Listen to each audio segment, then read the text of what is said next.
80 KG ওজনের অসুস্থ একটি বন্য ষাঁড়, দুর্গম পাথুরে পাহাড়ি পথ যেখানে একটি ভুল পাই হতে পারে প্রাণঘাতী, অথচ সেই কঠিন পথেই প্রাণীটিকে ফেলে না রেখে নিজের পিঠে তুলে ধীরে ধীরে নিচে নামলেন এক তিব্বতী রাখাল। হৃদয়স্পর্শী সেই ভিডিও এখন সামাজিক যোগাযোগ মাধ্যমে ব্যাপক ভাইরাল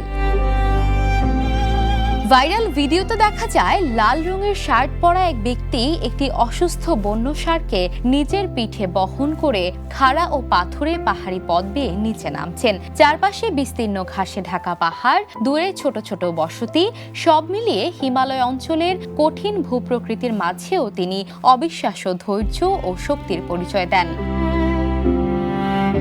জানা গেছে ঘটনাটি তিব্বতের একটি পাহাড়ি এলাকায়। স্থানীয় পশুপালন সংস্কৃতিতে বন্য ষাঁড় বা ইয়াক শুধু গৃহপালিত প্রাণী নয়, বরং পরিবারেরই একজন সদস্য হিসেবে বিবেচিত হয়। দুধ, পশম, মালামাল বহন এবং দুর্গম অঞ্চলে যাতায়াত সব ক্ষেত্রেই তার ভূমিকা অত্যন্ত গুরুত্বপূর্ণ।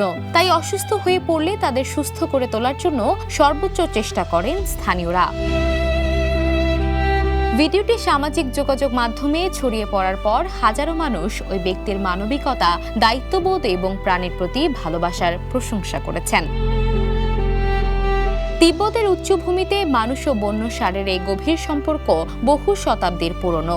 ভাইরাল এই ভিডিও যেন আবারও মনে করিয়ে দিল, সত্যিকারের ভালোবাসা শুধু মানুষের জন্য নয়, প্রাণীর প্রতিও সমানভাবে প্রকাশ পেতে পারে।